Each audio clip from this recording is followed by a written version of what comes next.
네, 안녕하십니까. 자두양 양수입니다. 오늘이 6월 25일 금요일, 지금 현재 시각 4시 20분 접어들고 있습니다. 자, 코스피가 어느덧 3,300포인트를 돌파를 했죠. 연이틀 신고가를 갱신하는 모습이 미국 시장과 마찬가지로 우리 시장에도 이제 나타나고 있습니다. 하지만 지수가 아주 탄력적으로 시원스럽게 올라가는 그런 상황은 아니죠. 지난 3월 중하순부터 지금까지 약 3개월 넘어 지수가 조금씩 올라가는 이른바 꾸역꾸역 상승 장세가 지속되고 있습니다. 지금 이 상태에서 그런 흐름을 뒤바꿀 만한 어떠한 특별한 어떤 모멘텀이 있거나 변수가 있거나 그렇지가 않아서 당분간 이러한 상황은 지속될 것으로 그렇게 판단이 돼요. 어쨌든 간에 그 속도는 다소 느리긴 하지만 전체적으로 봤을 때는 그 전에 우리가 기대했던 대로 썸머 랠리 강한 여름 장세가 이제 펼쳐진다는 건데 여기서 그치지 않을 것이라는 것이죠. 어떤 특정한 시점이 되게 되면 빠르면 8월 달 정도가 되지 않을까 싶습니다. 삼성전자가 움직일 수 있는 그런 수순이 전개가 된다는 거죠. 그 상태에서 삼성전자까지 움직인다면 우리 종합지수는 여기서 그치지 않겠죠. 곧바로 4천을 향해서 질주할 수 있을 것이다 하는 것.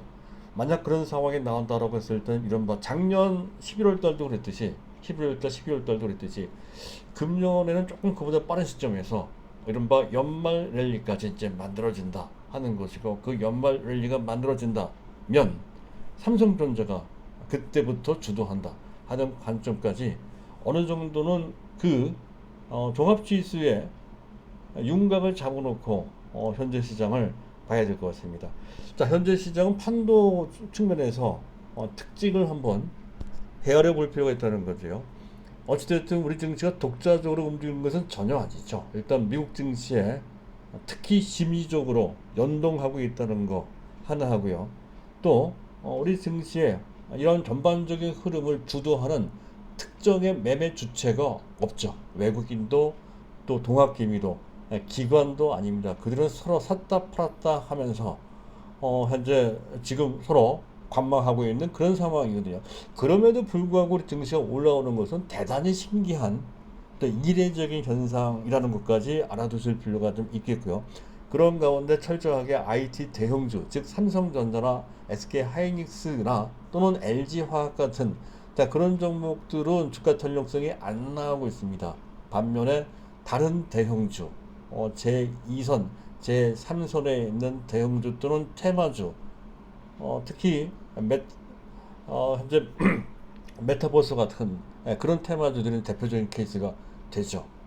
그런 테마주와 그리고 플랫폼 업체 가장 중요한 종목들이라고 했습니다. 네이버나 카카오 오늘 비록 빠지긴 했습니다만 어쨌든 그런 종목들이 시장을 주도하고 있는 그런 상황이다 하는 건데, 하지만 그러한 상황에서 점차적으로 움직이는 종목들이 점점 더 많아지는 그런 상황에 나오겠죠. 또 그들 종목 간 또는 업종 간 어떤 테마 간 어떤 섹터 간 빠른 순환매가 나오는 것도 그런 특색 중에 하나다, 그렇게 이제 보시면 될 것 같습니다. 그런 가운데 시장은 알게 모르게 점차 복잡해지고 있다는 것이죠. 그래서 겉으로 봤을 땐 되게 화려해서 좋은 수익을 낼 수 있을 것 같지만 막상 해보면 만만치 않다는 것을 느낄 수 있는 그런, 사실은 좀 애매한 측면도 있는 그런 장세입니다. 그런 특징을 우리가 좀 알고 있어야 될 것 같고요. 바로 그런 특징이 있는 장세 속에서 우리가 취할 수 있는 또는 취해야 되는 그런 자세가 있습니다. 일단 장기 정석 종목들은, 정석 투자 대상 종목들은 절대로 손대지 말고 그대로 원래 취지대로 그냥 갖고 있으면 된다는 거죠. 우리는 세 종목입니다.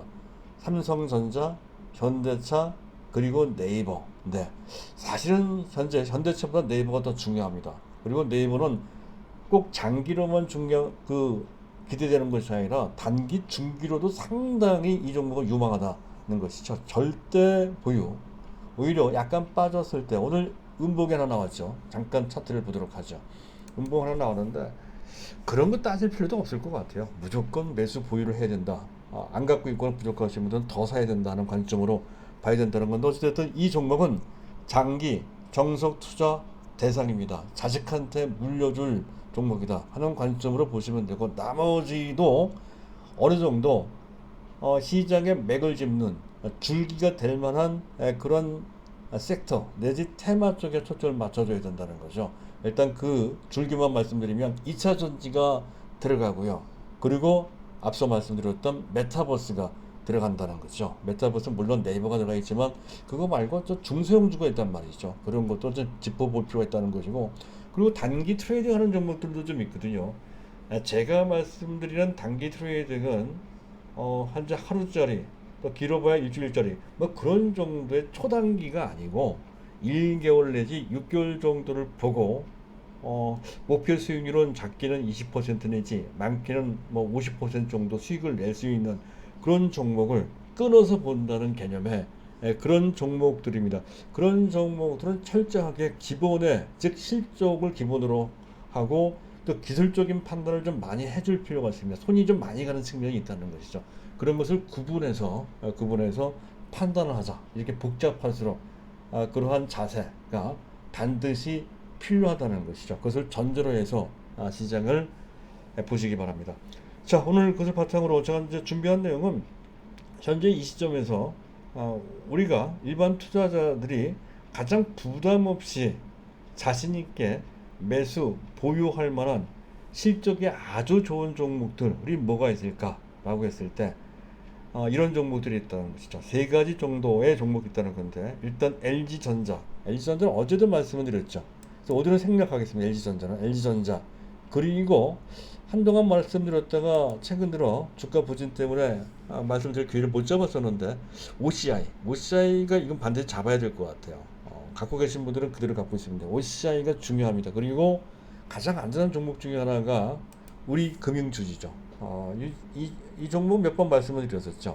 그래서 상승 추세대 하단 부분에 와 있을 때가 절호의 기술적 맥점이다 했던 거고요. 어쨌든 이 세 종목을 간단하게 그 요점을 브리핑을 좀 해드릴 생각입니다. 자, 그리고 메타버스라고 하는 아주 굵직한 테마 외에 또 한 가지 아주 중요한 작은 스몰캡 개념의 테마가 있다라고 했죠. 2차 전지 중에서 최근 들어서 가장 중요하게 여겨지는 기술이 초고속 충전이라고 했습니다. 그와 관련된 종목 세 가지를 말씀드렸는데, 그 중에 대장주 한 종목 정도로 압축을 하자 했던 건데 정답은 안 드렸습니다. 근데 오늘 정답을 말씀드릴 건데 바로 하나마이크론입니다. 하나마이크론이 정답이다. 많이 올라가 있지만 워낙 중요하기 때문에 많이 올라갔다 하더라도 일단 조건 내에서는 매수를 해야 된다는 거죠. 그런 관점. 자, 그리고 현재 LG화학과 관련된 단신 아주 간단한 뉴스거리가 하나 나왔는데 그것도 잠깐 언급을 좀 하는 그러한 시간을 갖도록 하겠습니다. 자, 오늘도 순서에 맞춰서 일단 이슈부터 점검을 할 건데요. 종합주의 차트를 일단 올려놓고 말씀을 드릴까 합니다. 자, 오늘의 이슈입니다. 우리나라 한미 증시가 신고가 행진을 하고 있다는 거, 썸머랠리 와중에 있다는 거 이미 말씀드렸고요.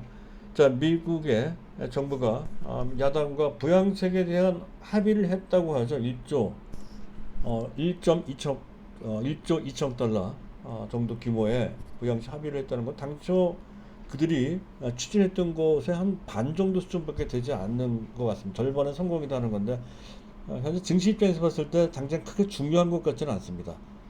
자, 그리고 이건 약간 신경 쓰입니다. 미국 정부 부채 한도가 22조인데요. 공식적인 한도 22조인데 이미 작년부터 대규모 부양책 등을 통해 상당한 적자가 발생되는 바람에 그 한도 초과가 상당히 커졌습니다. 28조까지 올라갔다는 것이죠. 근데 그 만기가 유예됐었거든요. 근데 그 만기가 유예된 만료가 되는 날이 다음 달 말입니다. 그와 관련돼서 제니 옐런 의장이 지금 정부와 야당에 읍소를 하고 있죠.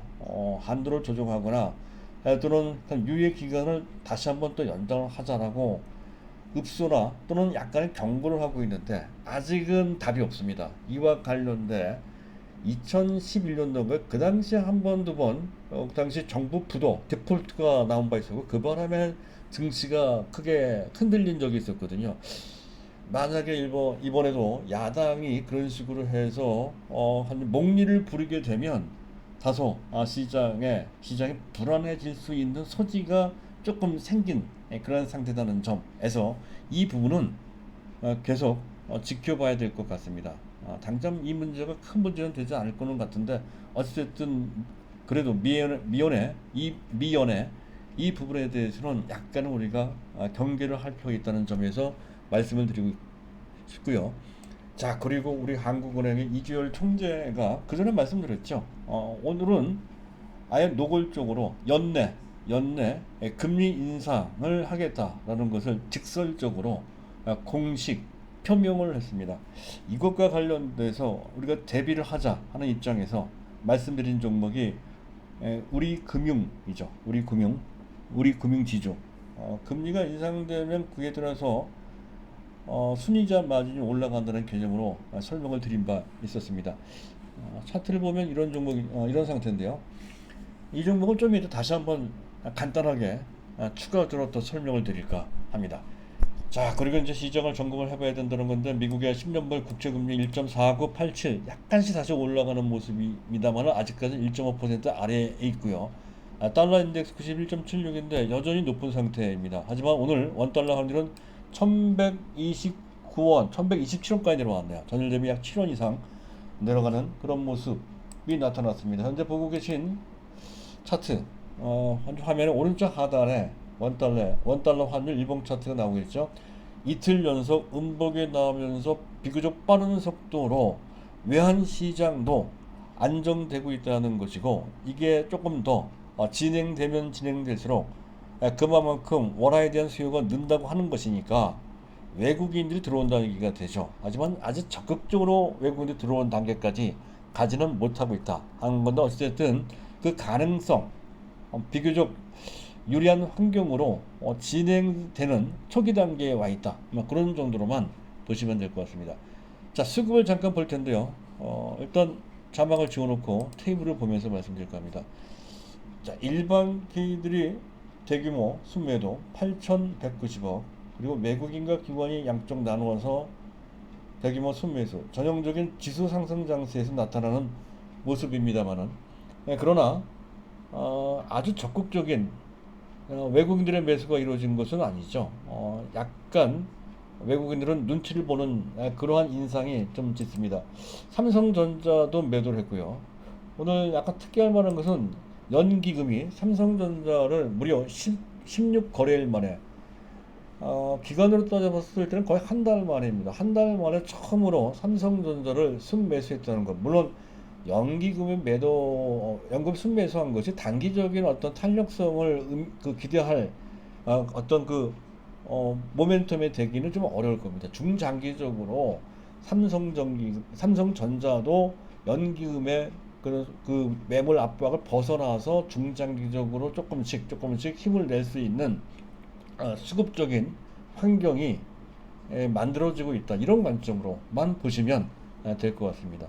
그리고 기관들은 금융투자가 어제도 매수했고 오늘도 시장을 주도하는 모습에 금융투자는 워낙 단단하기 때문에 여기에 특별한 추세적인 의미를 부여할 필요 없고 다만 단기적으로 현재 상황이 일단 괜찮다 것을 보여주고 있는 그런 모습이다. 그렇게 보시면 되겠습니다. 베이시스는 마이너스 0.7인데 아직까지는 선물시장과 현물시장이 이원화돼서 각각 움직이고 있는 것이다 볼 수 있습니다. 따라서 이것만 보더라도 본격적인 지수가 탄력적으로 올라가는 장세까지는 아니다 하는 거죠. 이 베이시스가 플러스가 돼야 그래야 삼성전자가 본격적으로 올라가는 수준이 만들어질 수가 있을 것 같습니다. 그래서 이 부분은 삼성전자와 관련해서 같이 보실 필요가 있습니다. 왜냐하면 베이시스가 플러스가 돼야 초대 규모의 차익거래 프로그램 매수, 비차익거래 프로그램 매수가 들어올 수가 있기 때문에 그렇습니다. 아직은 그 단계까지 가지 못했다는 건데 어쨌든 빠르면 한 8월 달 정도, 8월 달 정도에 즉 3분기나 또는 4분기 실적과 관련된 기대감 때문에 외국인들이 선취 매수하는 상황이 나오면서 그러한 수준이 나올 수 있다라고 하는 것이죠. 어쨌든 뭐 이 종목은 장기를 보유할 종목이니까 뭐 그런 거 저런 거 따지지 말고 계속 가져가 주시기 바랍니다. 자, 그렇고 자, 다음은 오늘의 본 주제로 넘어가도록 하겠습니다. 일단 저로의 타이밍이 좋은 기술적으로 괜찮은 위치에 있는 깜짝 실적주 3인방에 대해서 말씀을 드린다 했던 건데요. 일단 LG전자는 어제 말씀드렸으니까 오늘은 생략하도록 하겠습니다. 다만 차트는 잠깐 구경을 좀 하면서 가도록 하죠. 저도 오늘 약간 쉬었는데요. 이종 차트로 굳이 해석하자면 지금 17만 원대에 걸려 있는 매물을 차근차근 소화를 좀 해내가고 있는 그런 모습이다 하는 거고요. 그런 식으로 17만 원대 금년 1월 달부터 5월 달 정도까지 쌓여 있는 매물을 어떤 식이든 여하히 소화를 해내가는 경우에는 바로 20만 원 넘어간다는 거죠. 지금 삼성전자에 대한 LG전자죠. LG전자에 대한 현재 그 목표치가 계속 상향 조정되고 있는 그런 분위기입니다. 현재 23만 원 내지 24만 원 정도 보는 그런 시각도 계속 나오고 있다 하는 것이죠. 어찌됐든 이 종목은 좋습니다. 자, LG전자. 그 다음에 이제 OCI입니다. OCI가 한때 제가 12만 원 정도, 12만 5천 원 이하면 괜찮겠다 했는데 더 밀려가지고 지금 11만 7천 원 정도 수준으로까지 내려갔는데요. 제일 먼저 그어놓은 사선, 기울기가 조금 높은 그 사선 밑으로 내려와서 기술적으로 봤을 때는 오히려 매도를 한다든가 뭐 그런 식의 신호를 보냈다는 건데, 그 전에 말씀드렸듯이 이 종목은 실적이 뒷받침이 되는 종목이라서 굳이 그럴 필요가 없었다는 것이 현재 있는 물량 그대로 가져가 주시고, 그리고 지금 현 이 시점에서는 오히려 안 갖고 계신 분들은 지금 현 기술적으로 봤을 때 두 번째 지지선, 기울기가 낮은 그 사선이 있죠. 거기에 선상에 걸려 있는 모습으로 맥점에 있다라고 이제 할 수가 있겠습니다. 보통 이럴 때 또 탄력이 나오는 경우도 상당히 자주 발생이 된다는 건데, 중요한 것은 실적이죠. 실적 기반이 워낙 좋습니다. 일단 1분기 폴리실리콘 태양광 패널의 원료죠. 이 폴리실리콘 가격이 2분기 때부터 급등을 한 건데 이 실적과 관련된 주가는 아직 반영이 안 됐다는 거고요. 그 가격 추이는 2분기뿐만이 아니고 3분기, 4분기 거쳐 내년도 계속 좋아질 수밖에 없다는 거죠. 거기 중국 모멘텀이 있죠. 중국을 제재하는 것 때문에 폴리실리콘 가격이 더 올라간다는 것이고, 또 바이든 행정부는 그린 정책을 계속 추진한단 말이죠. 그리고 또 한 가지는 오늘 신문에 크게 보도가 되었습니다만은 아마존 등 이른바 빅텍들입니다. 거기에 구글도 있고 또 마이크로소프트나 또는 애플도 있죠. 그들이 데이터 센터를 운영하기 위해서는 막대한 에너지를 써야 되는데요. 그 에너지를 그전 현재 그 화석 연료를 쓰는 그런 상황에서 지금 친환경 에너지로 치환한다고 하죠. 바꾼다고 하죠. 그런 방침을 내놨습니다. 이것이 아마존뿐만 아니라 현재 미국 빅테크들 모두가 그런 쪽으로 간다는 건데, 이에 따른 새로운 수요가 발생될 소지가 상당히 높고, 일단 그 자체로 심리적인 모멘텀이 되기도 한다는 거죠. 실제로 지난 16년간 친환경 에너지 시장은 CAGR 연간 평균 성장률입니다.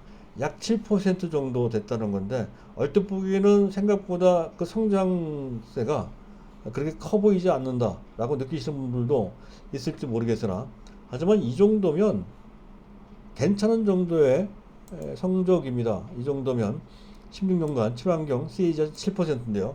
근데 아마존 효과, 이른바 빅텍들의 친환경 에너지를 채택하는 그런 분위기가 만들어짐에 따라 아마도 이거보다 조금 더 높은 한 8%나 9% 정도 성장하는 정도의 가속이 가능할 것 같고, 그것보다도 현재 이들 빅텍들이 그런 친환경 에너지를 채택한다는 그 자체가 심리적인 모멘텀이 될 소지가 높다 하는 관점에서 OCI도 기회가 나올 것으로, 특히 실적으로 봤을 때 지난 1분기 실적도 어닝 서프라이즈지만 그보다 그 이후의 실적 훨씬 더 좋아진다는 거죠. 그래서 오늘 금년 토탈 영업이익 규모 예상되는 규모가 약 3천억 정도 된다, 이렇게 볼 수가 있는데, 3천억 정도로 하면 EPS가 최하 9천원 나온단 말이에요. 근데 주가가 현재 11만 7천원입니다. 따라서 지금 현재는 PER이 13배 정도밖에 되지 않습니다. 그리고 PBR도 1.34배 정도밖에 안 되거든요.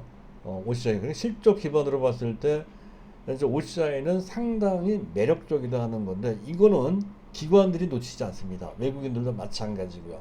따라서 지금 당장은 현재 약간 부진한 주가 흐름을 보이고 있습니다만, 그럴 때가 실적 측면에서 봤을 때 매우 좋은 타이밍이 된다, 그렇게 판단이 됩니다. 부담이 안 된다는 거죠. 그래서 앞서 말씀드렸듯이 부담 없는 맥점에 있는 깜짝 실적주로서 일단 첫 번째 LG전자, 두 번째 OCI, 그리고 세 번째가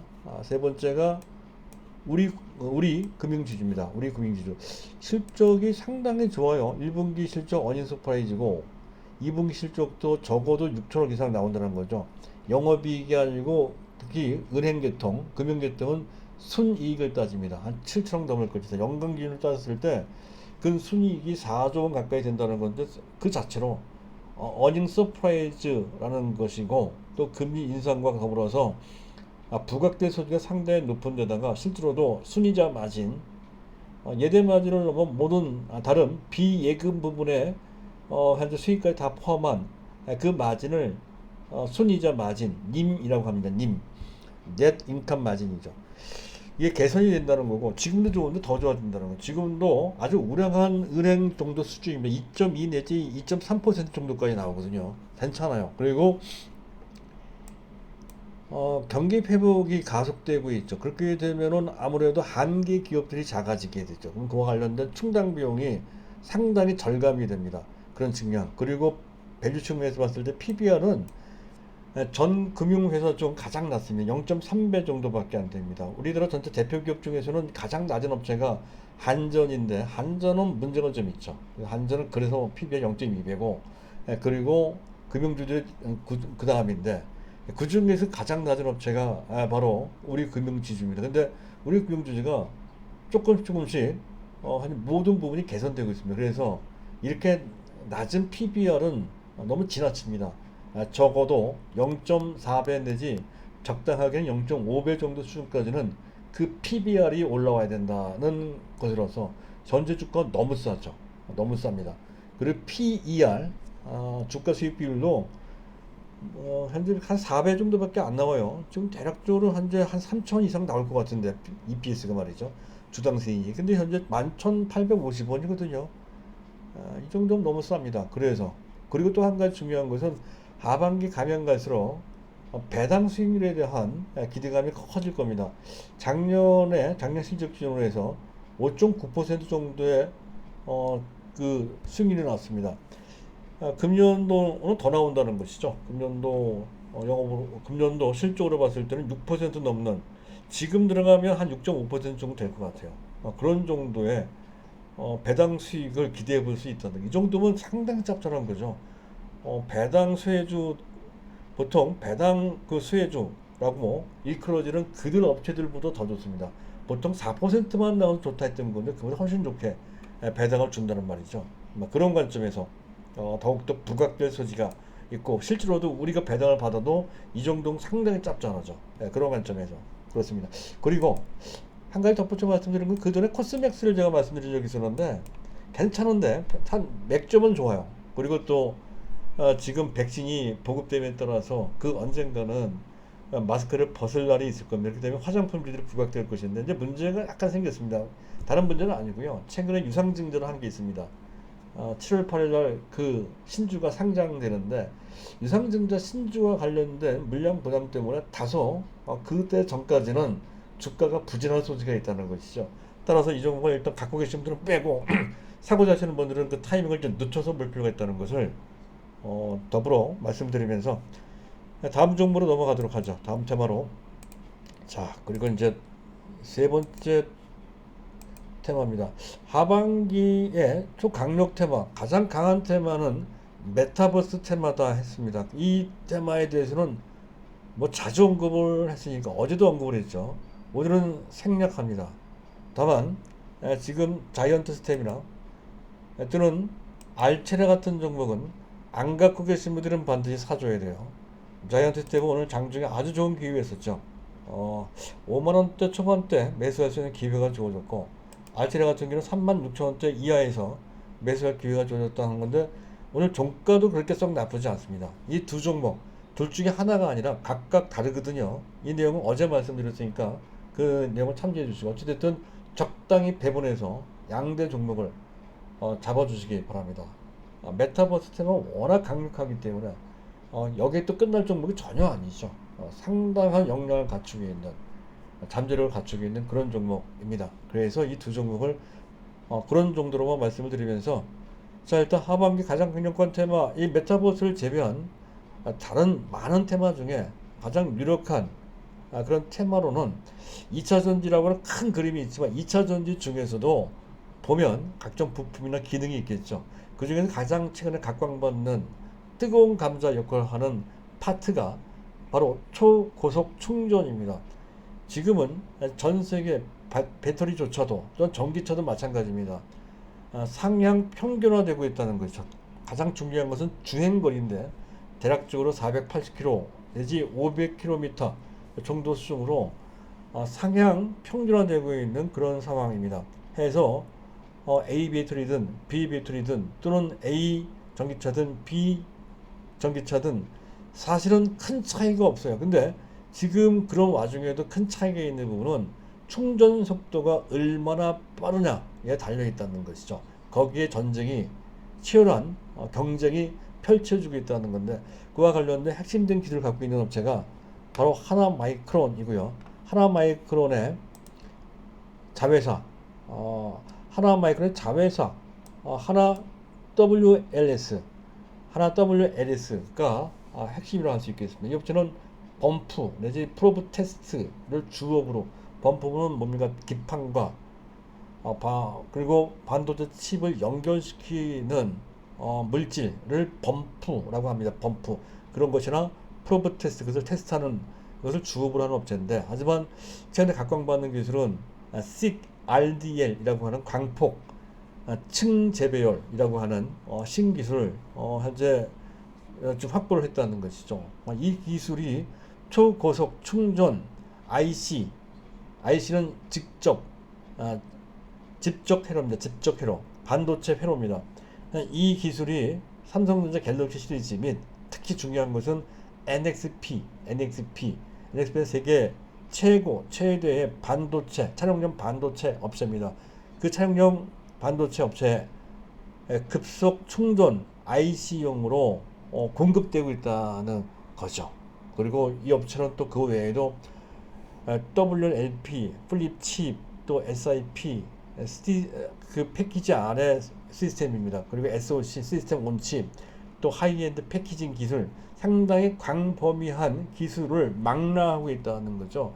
그래서 물적 분할된 자회사로서 그 하위 개념이 있지만, 상당히 중요한 SKC 같은 경우에는 SKC 넥실리스가 상당히 중요한 역할을 하듯이, 하나마이크로에서 이 하나 WLS라는 업체가 그런 역할을 하는 것 같습니다. 그래서 이렇게 각광받을 수 있는 힘이 바로 거기서 나온다는 거죠. 차트도 안으로는 그냥 말씀드렸네요. 하나마이크로 이렇게 올라가는 것도, 다른 똑같은 반도체 패키징 업체 네페스도 이제 시작한다고 하지만, SFA 반도체 이런 것들과 비교를 해봤을 때 전반적인 자기 본업은 비슷하지만, 자회사에서 이러한 역량을 갖추고 있는 자회사가 있느냐 없느냐의 차이에 따라서, 또 그것이 초고속 충전 기술이라는 것과 관련돼서 이 하나마이크론이 이렇게 올라간단 말이죠. 이런 경우는 잡아줘야 돼요. 대장주거든요. 근데 많이 올라가 있는 상태이기 때문에 철저하게 손절 기준을 정해놓고 해야 된다는 건데, 추세선을 이탈하지 않는 범위 내면 괜찮을 것 같습니다. 주가를 본다면 한 15,000원 정도, 15,000원 정도일 것 같습니다. 15,000원 정도 이하로 떨어지면 기술적으로 매도를 하고, 그것을 전제로 해서 부분적인 매수, 추가 매수까지 가능한 상태다 하는 것이고, 그랬을 때 목표 가격은 일단 최소한 2만 원입니다. 2만 원 정도를 보고 가져간다는 건데, 철저하게 손절가 원칙을 정해놓고 할 필요가 있습니다. 이게 우리가 주력하는 종목이라면 그럴 필요 없이 가져가야 되겠지만, 어차피 단기 트레이딩을 해야 되거든요. 그래서 우리의 전략상 그렇게 손절 기준가를 정해놓고 하자 하는 그런 관점이고요. 자, 마지막으로 시간이 LG화학인데, LG화학 잠깐만 보죠. 뭐 이왕 얘기가 된 김에 또 얘기한다고 그랬으니까, LG화학이 그 전부터 LG화학이 계속 준비를 했고 추진했던 이른바 대규모 NCC는 나프탑 분해 시설입니다. 나프탑 분해 시설을 증설하는 것을 마무리했다는 거죠. 에틸렌 시설, 에틸렌은 그 화학 산업의 쌀이라고 합니다. 모든 산업의 쌀이라고 할 정도 아주 기초적인 화학 물질입니다. 에틸렌은 80만 톤 추가 증설했고, 또 폴리올레핀 PO라고 하는데, 아마 PO는 아마 어디서 들어보셨을 겁니다. 제가 SKC를 설명할 때 SKC 주력 산업 중에 하나가 PO. 근데 거기는 프로필렌 옥사이드라고 하는 화학 제품 중 특정의 화학 제품을 뜻하는 것이고요. 이거는 특정의 화학 제품이 아니라 이른바 올레핀 계열 전체를 뜻하는 올레핀 계열 중에 중합체 하나의 계통을 얘기하는 겁니다. 그래서 폴리올레핀이라고 합니다. 폴리올레핀 대략적으로 현재 범용 화학 제품 ABS나 뭐 이런 것들, LDP나 이런 것을 만드는 데 필요한 원료로 쓰이는 것이 바로 폴리올레핀이라는 건데, 이번에 시설을 구축한 것은 고부가, 그 중에서도 아주 품질이 높은 고부가 폴리올레핀 시설 80만 톤을 추가 증설하는데, 2018년부터 시작을 해서 금년 2018, 21년 3년 정도에 걸쳐서 그 구축을 완성시켰다는 내용이 됩니다. 해서 전체 에틸렌 기준으로 생산 캐파가 330만 톤 정도 된다 하는 건데, 이 정도면 국내 압도적인 일입니다. 2위가 롯데케미칼이죠. 아마도 한 200만 톤 정도 아마 조금 넘어갈 겁니다. 그 정도가 거기보다 월등하게 높죠. 그리고 또 한 가지, 규모에 있어서 압도적이고, 그리고 또 고부가 올레핀 비중이 점점 더 높아진다는, 수익성이 좀 좋아진다는 겁니다. 그리고 그 비중이 현재 25%지만 향후 한 3, 4년 내 50% 정도 수준까지 올린다는 거죠. 그러면 세계 최강의 화학회사, 즉 LG ES, 즉 2차 전지가 아니더라도 화학 부분만 따져도 그렇게 상당한 비전을 갖게 된다 하는 뜻이 있다는 것이고요. 그거 말고도 그 LG화학은 원래 엔지니어링 플라스틱도 있고요. 또 2차 전지 소재 중 양극재도 하죠. 또 차세대 전지도 R&D를 하고 있다 하는 것까지 말씀드릴, 반도체나 또 OLED 소재까지 하고 있거든요. 이런 부분도 상당히 중요합니다. 이런 부분도 사실 재평가돼야 되는데, 워낙에 현재 LG 에너지 솔루션, LG EX가 현재 뭐 어딥니까, 그 상장했을 때 그것에 따른 어떤 그 피해를 볼 수 있다면, 이런 식의 어떤 분위기 때문에 휩쓸려서 제대로 평가받지 못한 측면이 좀 있습니다. 하지만 어쨌든 LG화학은 그런 측면에서 분명 아주 장기는 아니지만 한 3년 내지 길게는 5년 정도 투자할 만한 가치가 있는 그런 종목임에 틀림이 없습니다. 하지만 약간 이 종목 여러 가지 잡음이 많이 껴있기 때문에 SKC에 대한 비중은 좀 더 높아야 되고, LG와 그 다음 정도 수준으로 약간 좀 낮춰서 말씀드리고 있습니다. 어쨌든 우리가 2차 전지를 볼 때 이 두 종목은 반드시 가져가 줘야 된다는 건데, 전반적으로 봤을 때 SKC에 대한 비중이 조금 더 높아야 된다는 것은 맞고, 그리고 LG화 갖고 계신 분들은 흔들리지 말고 역시 마찬가지로 비중이 너무 많은 무르되 그렇지 않을 정도라고 한다면 당연히 그들을 보유한다 하는 관점으로 설명드리는 배경 중에 이런 배경이 도움이 될까 싶어서 준비한 그런 내용이 되겠습니다. 자, 오늘은 여기까지입니다. 감사합니다.